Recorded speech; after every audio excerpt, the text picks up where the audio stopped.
Salam PKH, salam sejahtera. Perkenalkan, saya Trifani Laura Simanjuntak, pendamping program Keluarga Harapan dari Kabupaten Toba, Provinsi Sumatera Utara, peserta Diklat Pencegahan dan Penanganan Stunting bagi STM Kesos Regional 1 Padang Angkatan 11. Video ini merupakan tugas akhir simulasi atau praktik salah satu sesi dalam pencegahan dan penanganan stunting. Sesi yang kita bahas kali ini yaitu penyebab dari stunting dalam modul 2 di langkah ketiga. Stunting sendiri merupakan kondisi gagal tumbuh pada anak yang berusia di bawah 5 tahun atau balita akibat kekurangan gizi kronis dan infeksi yang berulang, terutama pada periode 1000 hari pertama kehidupan. Penyebab-penyebab dari stunting itu sendiri yang akan kita bahas di sini. Penyebab stunting sendiri kita bisa bagikan dua, yaitu penyebab secara langsung dan penyebab tidak langsung. Saya akan menjelaskan poin per poin. Yang pertama itu penyebab langsung. Penyebab langsung stunting bisa kita lihat dari akibat kurang gizi, tidak imunisasi, penyakit yang berulang. Nah, kurang gizi sendiri merupakan suatu penyebab utama dari stunting tersebut. Kurang gizi ini merupakan kurangnya asupan nutrisi yang dibutuhkan oleh tubuh untuk mengelola sel-sel tubuh bekerja dengan optimal. Gizi tersebut kita dapatkan dari makanan yang kita konsumsi sehari-hari. Gizi ini tidak hanya dibutuhkan oleh anak sejak dia lahir, melainkan dibutuhkan oleh ibu sejak ia mengandung. Pertama kali mengandung anaknya hingga 2 tahun sampai umur 2 tahun ia menyusui anaknya.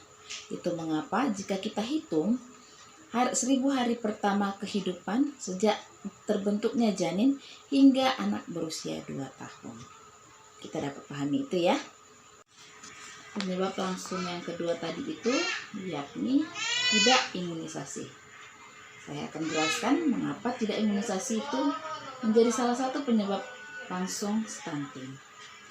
Kita ketahui imunisasi itu merupakan pemberian vaksin untuk membantu memacu kekebalan tubuh seseorang. Imunisasi diberikan pada anak dari usia 0 bulan. Ketika dia lahir, si anak sudah mendapatkan imunisasi, kalau saya tidak salah itu BCG duluan. Nah, itu diberikan sampai mendapat vaksin-vaksin berikutnya sampai dia usia 9 bulan. Kemudian ada vaksin tambahan itu sampai si anak menginjak usia SD, sekolah dasar.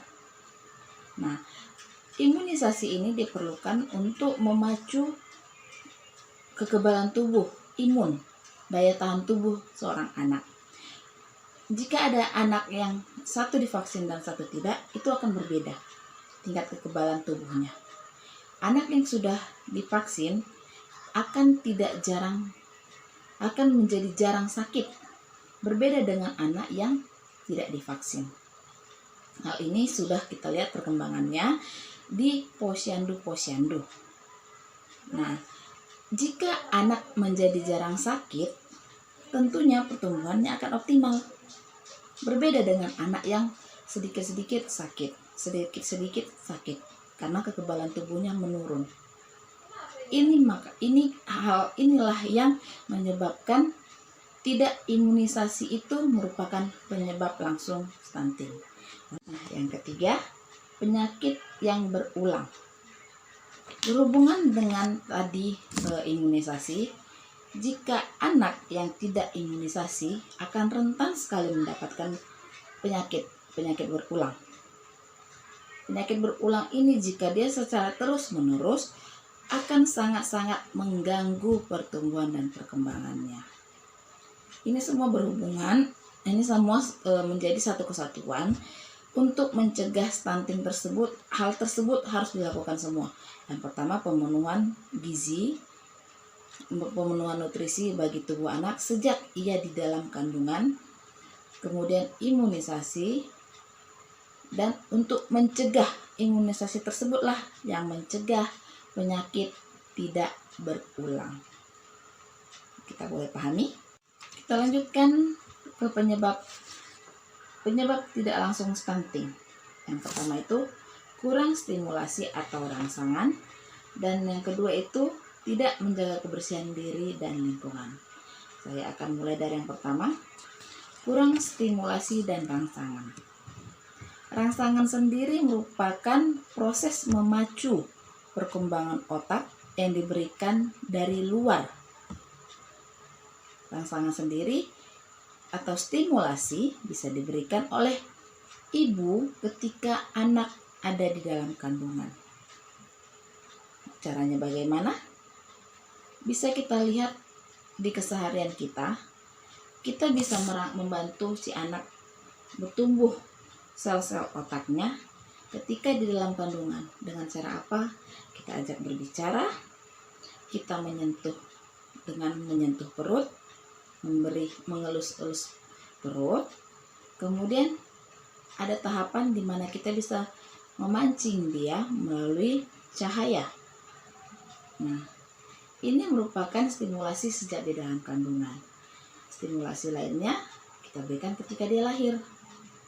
Ketika dia lahir, ketika dia menyusui, ketika dia tidur, kita boleh mengelus-elus, memberikan sentuhan padanya, dan juga merangsang pendengarannya dengan mengajak dia berbicara. Ketika mengajak berbicara, kita menggunakan kata-kata yang positif, baik dan benar. Selanjutnya, penyebab tidak langsung stunting itu tadi tidak menjaga kebersihan dari lingkungan.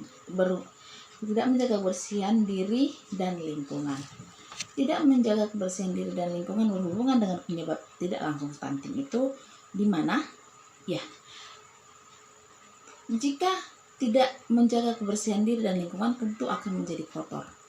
Jika kotor, kita terkontaminasi dari kotoran tersebut sehingga menyebabkan kita bisa sakit. Terlebih anak-anak yang rentan dengan penyakit. Apalagi tadi anak tersebut tidak diimunisasi. Nah, semuanya berkesinambungan. Inti dari pembahasan kita ini yaitu kita dapat mengetahui penyebab langsung dan tidak langsung stunting tersebut. Untuk mengatasinya, kita harus memiliki komitmen diri.